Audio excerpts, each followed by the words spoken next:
applies. Legends never die. Striker depth chart post October window. So let's begin. But before we continue, I'd like to tell you guys to like and subscribe because it is very important that you guys do that so you guys can never miss another video. Okay, so let's continue. Okay, so today we're gonna be starting off with Greg Strikers. Okay, this is gonna be Greg's. Okay, so this isn't mine. Okay, but this is what Greg's order most likely will be. Okay, so his first starter, I think, right now has to be Ricardo Pepi. Okay, he has started Ricardo Pepi a lot recently, and I think he has big plans for him. He is very good. Okay, it's basically a no-brainer for anybody, even Greg. Okay, because Ricardo Pepi has been very good with the national team so far. Okay, hopefully against Mexico he will have a big game. Okay, his second choice normally I had a hard time choosing between Zardes and Sargent, but right now at this moment I feel that he's a little bit more edging towards JZ Zardes, okay? Because he plays JZ Zardes a lot. And I mean a lot, okay? If he feels like he has to play JZ Zardes, which he normally does a lot, he will play him, okay? He will play him, just like Panama, okay? Josh Sargent is his third choice, okay? Many people can say he is his second choice, but right now at this moment I feel that JZ Zardes is the second choice, okay? But Josh Sargent, again, he has struggled a lot with the national team, okay? He has struggled a lot. He's not a scorer, he tends to create chances for others, but still, I expect better from Josh Sargent, okay? Again, both of these two strikers, JZ Zardes and Josh Sargent, have struggled a lot, okay? They only seem to be good against weak competition like let's say, like a Cuba or a fucking, I don't know, or Nicaragua or some shit like that. I do not know, but they are normally good against weak opposition, but against good opposition like Mexico, you can see that they're not at that level yet, okay? His fourth choice normally is PFOC, okay? PFOC is a striker that is performing in the Champions League and it plays for Young Boys in the Swiss League. He is not that good, honestly.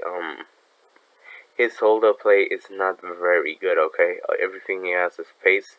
His technical ability as well is very questionable, okay? Are we still giving players chances because they scored like a winning goal, okay? Like PFOC did against Honduras. Like, we need to choose better strikers, okay? PFOC, for me, is he on the national team level? I don't think so, okay? And his fifth choice, I think, has to be Daryl DK, okay? Daryl DK played in the Gold Cup, and he was normally the starter over there, okay? I think he started all but 2 games, the opening match and a game against Mexico, okay? But he normally played a lot, okay? And he wasn't that impressive, in my opinion, but it's probably the way that Greg set them up, okay? So now, let's continue to my strikers. So these will be my strikers, okay? So so I have guys like that Greg still has in his books, like Ricardo Pepi, obviously, Josh Sargent, obviously, PFOC, obviously, and Daryl DK, obviously, okay? But still, we can improve upon this, like taking away a guy like, I don't know, JZ Zardes. If you take away JZ Zardes from a striker depth chart or from the dinner table, you instantly win. Okay, so yeah. So my two new strikers are Matthew Hoppe and Caden Cowell. Okay, Cade Cowell. I think his name is Cade. Cade Cowell, yeah, Cade Cowell. Okay, so let's just review these two strikers, okay? So Matthew Hoppe is the guy you see on screen right over here. Okay. He plays for Mallorca and La Liga, and he hasn't been playing that much. I do not know why does Mallorca not play him. They spent a good money on him. Okay, so if you spend good money on a player, you should try to play him a lot. Okay. Last season he was at Schalke and he performed pretty good over there, considering that he was in a very shitty team. Okay. Matthew Hoppe possesses great dribbling ability. He moves a lot as a striker. Okay. He can play as a winger too. When I have seen him as a winger, okay, he can do stuff I never expected him to do. Okay.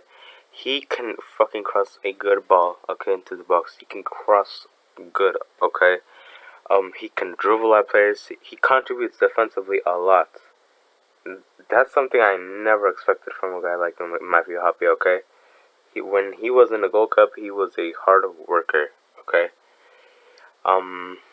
Kate Cowell, um, okay, I think, Kate Cowell is a player with a lot of promise, okay?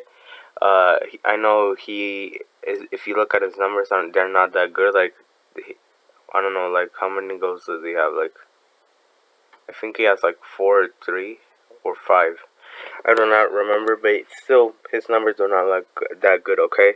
But if you look at his MLS numbers when he has been playing as a striker, okay? He has started 8 games as a striker, okay? And he has scored 3 goals and distributed 3 assists. That's pretty good, okay? I think Katie calls a striker that tends to I wouldn't like to compare it to Josh Sargent, but his abilities are kind of similar to him. Okay, I think Cade Cowell is somewhat more movable. Okay, because he can move a lot throughout the pitch. Um at San Jose Earthquakes, they tend to play him a lot as a midfielder or a winger.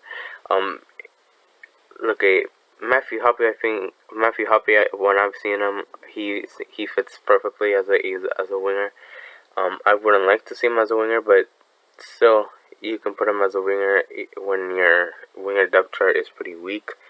But Matthew Hoppe has a lot of skill. Okay, Kid Cowell, he does not have as much, but still, I think he's a guy with promise. Okay, he's 18 years old. Okay, give him some time.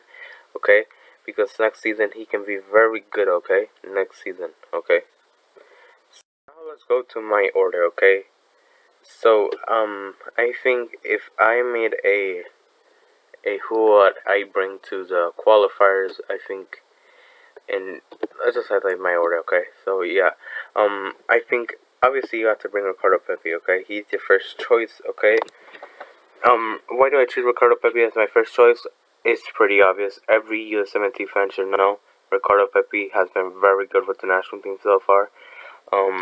He had a absolute great game against Honduras. He had a great game against Jamaica, and he was doing look. He did not have a good game against Panama because no one did, but still he among the players that performed pretty fucking bad against Panama.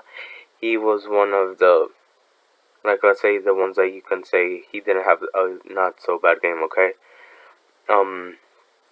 Costa Rica, he was struggling somewhat, but it was due to his teammates' distribution. Okay, but I think Ricardo Pepi is a very good player. He's a poacher. Okay, so I'll be very excited to see Ricardo Pepi. He moves a lot. Okay, he tends to move a lot to the left, drift to the right. He moves a lot as a striker. Okay, Matthew Hoppe, I think I bring him too. I bring him as my second choice. Matthew Hoppe, he hasn't been playing too much with Mallorca, but should that change how he plays? No, okay, because obviously he's gonna be training. He's gonna be doing the same stuff any other player will do. Okay, look at if he was injured or something or some shit like that. Okay, I'll be saying okay, but still he's training with I wouldn't say that training against his Mallorca teammates is high level opposition, but still He can be playing against some good La Liga teams. He can be playing in a Copa del Rey. Look, he can be doing a lot of things, okay, rather than just hoping to play consistently in La Liga, okay.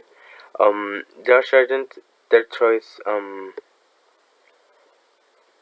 Okay. I think I'd only bring two strikers, which is Ricardo Pepe and Matthew Hoppe. Probably not Josh Sargent, because I like to see Josh Sargent try to adapt himself to the Premier League. Okay, he needs to adapt to the Premier League. Okay, because he cannot just be playing in the FA Cup and EFL Cup and hope to score some goals over there.